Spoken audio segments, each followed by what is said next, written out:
Assalamualaikum warahmatullahi wabarakatuh. Salam sejahtera bagi kita semua. Om Swastiastu, Namo Buddhaya, salam kebajikan.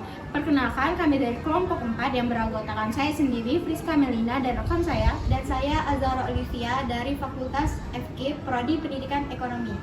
Di sini kami ingin membahas dan membuat video mata kuliah ekonomi mikro tentang permintaan dan penawaran, yaitu membahas kasus tentang kenaikan harga jeruk. Guna memenuhi ujian tengah semester dengan dosen pengampu Ibu Dr. Dwi Hasmitiani, MSI, dan Ibu Dian Eka Amrina, SPD, MPD. Apa sih permintaan dan penawaran? Jadi, permintaan dan penawaran adalah konsep dasar dalam ekonomi yang menjelaskan hubungan antara pembeli dan penjual. Permintaan adalah jumlah barang yang diminta, sedangkan penawaran adalah jumlah barang yang ditawarkan. Lalu yang kedua itu ada hukum permintaan dan penawaran. Hukum permintaan menyatakan bahwa jumlah permintaan berbanding terbalik dengan harga. Lalu hukum penawaran menyatakan bahwa hubungan antara harga dan jumlah yang ditawarkan adalah positif. Lalu ada faktor-faktor yang mempengaruhi permintaan dan penawaran. Yang pertama, harga barang. Yang kedua, tingkat pendapatan dan daya beli masyarakat. Yang ketiga, populasi penduduk. Dan keempat, selera konsumen. Kemudian yang kelima, tingkat kebutuhan terhadap suatu barang. Yang keenam, biaya faktor produksi. Yang ketujuh, tingkat teknologi keuntungan yang diharapkan. Jadi di sini kami sudah mengunjungi salah satu toko penjual buah, yaitu di Rumah Sultan Buah Sultan. Di sini kami bermaksud ingin melakukan sesi wawancara dengan Mbak Vera. Lalu di sini kami sudah menyiapkan beberapa pertanyaan. Yang pertama itu, gimana sih Mbak cara Mbak nentuin harga jeruk ini? Kalau untuk penentuan harga jeruk, kita sesuai dengan harga pasar. Setelah tahu dari harga pasar, nanti kita bagi dengan modal yang kita dapatkan, maka dari situ kita bisa menentukan harga jeruk yang akan kita pasarkan. Oh, berarti harga jeruk ini ditentuin dari pasar ya? Ya, dari harga agen yang pertama kali kita dapat. Lalu pertanyaan yang kedua itu, kadang kan banyak yang beli jeruk, kadang kan sedikit. Gimana sih Mbak mengatasinya? Apa ada cara khusus biar tetap laku jeruknya? Biasanya kita tuh melakukan sesi untuk promo. Jadi setiap pemasaran itu kita lakukan promosi agar menarik pelanggan. Baik Mbak, pertanyaan selanjutnya, berapa banyak jeruk yang Mbak jual setiap harinya? Dan bagaimana cara Mbak tahu jumlah yang pas biar nggak kebanyakan atau kedikitan? Kalau setiap harinya itu kita biasanya jual hampir 10 kilo. Tapi menurut di pasaran setiap harinya karena itu pasang tunai kan. Nah, kita biar tahu itu kita melihat hitung stok. Jadi misalkan stok yang kita masuk dalam satu hari itu 15 kilo, sudah habisnya berapa kilo. Jadi di sana bisa tahu berapa kilo terjual. Makasih ya Mbak.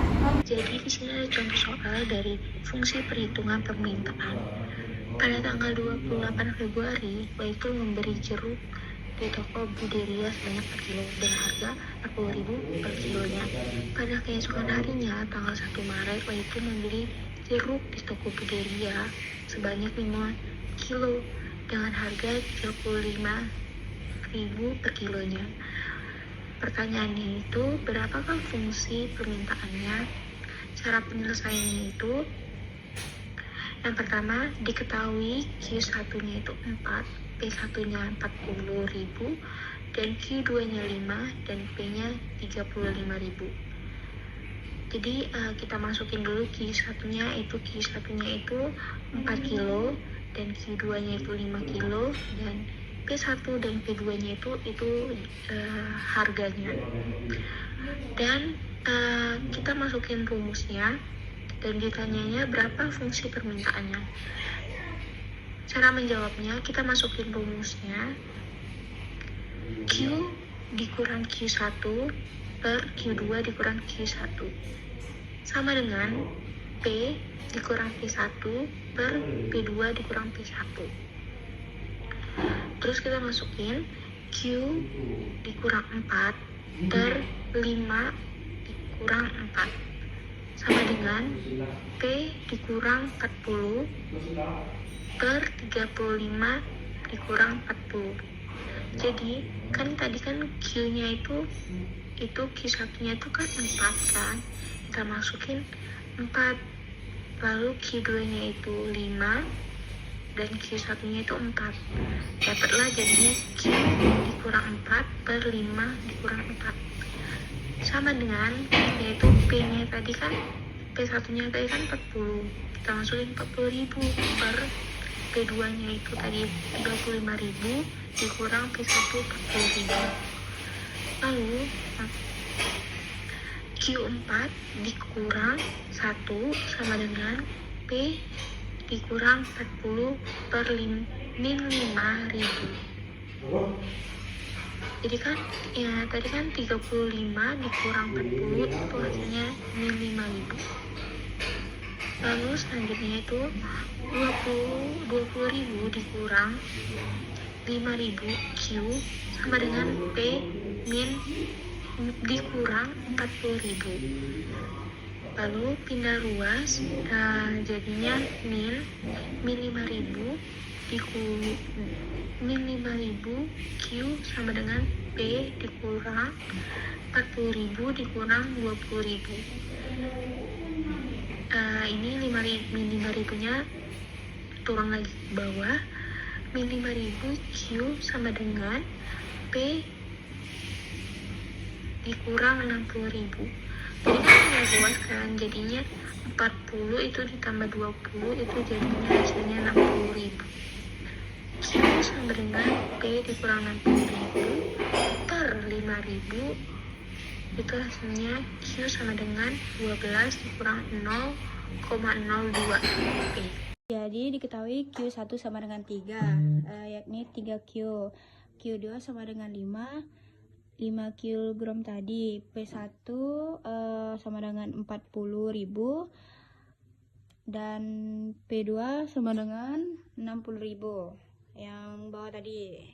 Lalu ditanya berapa fungsi penawarannya. Mari kita jawab bersama. Kita tuliskan rumusnya, yakni seperti ini.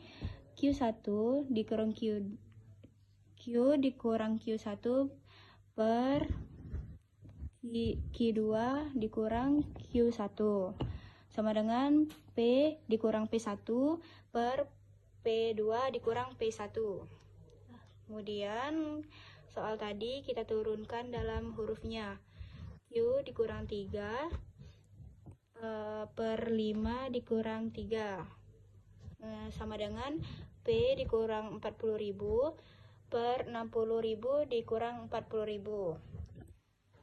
Lalu kita hitung Q dikurang 3 per 2. 2 ini dapat dari mana? Dari 5 dikurang 3. Kita tuliskan 2. Jadi Q dikurang 3 sama dengan per 2 sama dengan P dikurang 40.000 dikurang 20.000. Dapat dari mana? 60, yaitu 60.000 dikurang 40.000 sama dengan 20.000.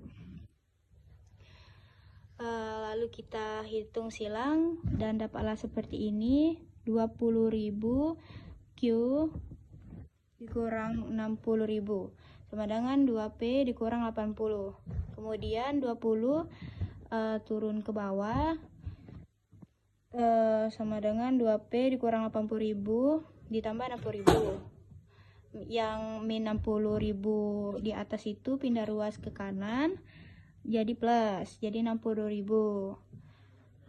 Kemudian 20.000 Q sama dengan 2P min 60.000 karena min 80.000 ditambah 60.000 hasilnya min 20.000. Lalu Q sama dengan 2P dikurang 20.000 per 20.000. Dan hasilnya Q sama dengan 0,0001 pi min 1. Lalu dapat kita lihat kurvanya. Baik video dan penjelasan kami solusi dari kasus permasalahan tersebut. Yang pertama, diversifikasi pasar, petani, dan pedagang yang bisa mencari pasar baru baik di dalam maupun luar negeri untuk menghindari kelebihan pasokan di satu wilayah. Yang kedua, peningkatan kualitas dan inovasi produk, mengelola jeruk menjadi produk turunan seperti jus, selai, atau cemilan kering bisa meningkatkan nilai jualnya. Yang ketiga, manajemen panen dan penyimpanan. Menggunakan teknik penyimpanan yang lebih besar agar jeruk tidak cepat rusak dan tetap bisa dijual dengan harga stabil. Kemudian yang keempat, peningkatan efisiensi distribusi. Mengurangi biaya transportasi dan distribusi dengan bekerja sama langsung dengan pembeli atau menggunakan teknologi pemasaran digital. Yang kelima, intervensi pemerintah. Subsidi atau kebijakan harga minimum bisa membantu menstabilkan harga jeruk di pasar. Edukasi petani, memberikan pelatihan kepada petani agar mereka bisa menyesuaikan produksi dengan permintaan pasar dan menghindari overproduksi. Slogan dari kelompok 4, permintaan tinggi, inovasi berhenti. Sekian dari video dan penjelasan kami. Maaf jika ada salah kata maupun tindakan. Kami tutup. Wassalamualaikum warahmatullahi wabarakatuh.